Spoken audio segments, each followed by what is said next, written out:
होता आणि त्या ठिकाणी तो आनंदी सोहळा पाहिल्यानंतर डोळ्यात अश्रू थांबले नाही. कितीतरी संतांना रडतं पाहिलं, कितीतरी लोकांना रडतं पाहिलं. ते रडणे म्हणजे काही दुःखाचे कारण होते. आज इतर हृदयामध्ये एक कुणीतरी बसलेला हात झाला.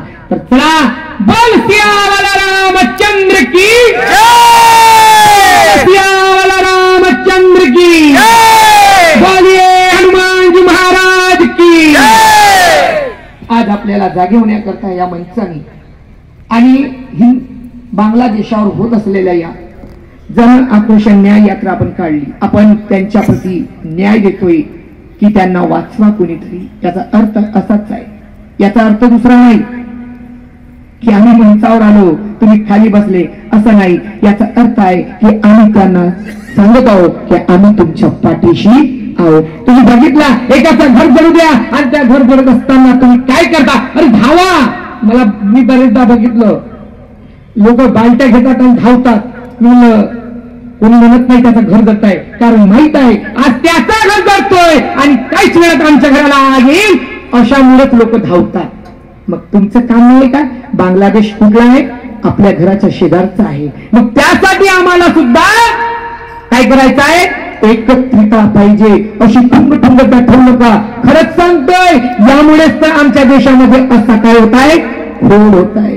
कुठे तिथे आम्ही मिटिंग करतो. जो व्यक्ती पाहिजे तो व्यक्ती आम्ही देत नाही. जो व्यक्ती पाहिजे त्या व्यक्तीला उचलत नाही. आम्ही भलते चलते उचलू लागलोय आणि आपल्या देशाला पुन्हा बुडवत चाललोय. म्हणून आज आमची अशी स्थिती आहे. मी मुरलीधर महाराज, मी 4थी नापास आहे. मी शिकलो नाही. मी भजे काढण्याचा व्यक्ती आहे. पण मी अशा अनेक मंचावर अनेक ठिकाणी जाऊन लोकांना जागृत करतो. आपण पाला मार्कंडेश्वराच्या या कामाला सुद्धा गती देण्याचं कर्तव्य 8 वर्षापासून रंगडत होता. तुमच्या गडचिरोली जिल्ह्यामध्ये मी एक छोटासा नाही, मूल मंत्र आपली शक्ती व अंदर जागृत करण्यासाठी आपण जर जाणे झालो ना तर कुणी आपल्या देशाला हात लावणार नाही. या देशाला वाचवण्याचा आहे एक सनद. आणि दुसरं आपल्या बांगलादेशला आपण पाठीशी आहो हे सांगणं, हे दोन्ही एकच आहेत.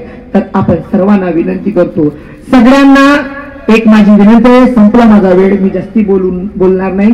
मी एक आज काय झालं, मला इथल्या RSSच्या माध्यमातून, संघाच्या माध्यमातून कुठल्याही व्यक्तीकडून मला फोन काल पासून आलेला नाही. मग मला माहित पडलं की ते 2 दिवसातच हा कार्यक्रम घडला. मी आज जिमलगट्टा या ठिकाणी माझी मूर्ती स्थापना पूजन आहे. आज त्या ठिकाणी माझ्या हाताने घटस्थापना. मी हरणघाट वरून 8 वाजता प्रस्थान केला. 8 ते 9, 9:30, 8 वाजता प्रस्थान केलोय आणि चामुंडशीला आलोय. माननीय आदरणीय आमदार साहेब डॉक्टर जेवडी यांचा वाढदिवस माहित होता असं कळलं. मी म्हटलं चला त्यांना जातोच त्या मार्गातून भेट देऊन द्यायचा. आपण रुकला, माझ्या हाताने तो केक कटवला आणि त्यांनी विचारलं महाराज आपण येत नाहीत का? मी म्हणलं माझं असंच आहे. मला आधी तसंच मला राकेश गोलीपार यांचा फोन आला. मी तिथे जायचा त्याग केला. म्हटलं असं मंदिर मी नाही बांधले. तर आज हिंदू जागृत करण्याचा व आपल्या देशासाठी मला या ठिकाणी जायचं आहे. मला इथल्या मंचाचा फोन आला अध्यक्षाचा. मी त्या फोनवर 2 माणसं पाठवून दिले. आता मला इथून डायरेक्ट कुठं जायचं? जिमलगट्टा रोड माहित आहे तुम्हाला, सगळं माहित आहे. तर मी म्हटलं नाही, मला जायचं या ठिकाणी. आता जात बसेल, उद्याची मूर्ती स्थापना करेल, परवा येईल नाही नेरवा येईल. कारण हे कार्य करणे माझे सर्वात आधी मोठे धर्म मानलं. म्हणून आपल्या सर्वांनी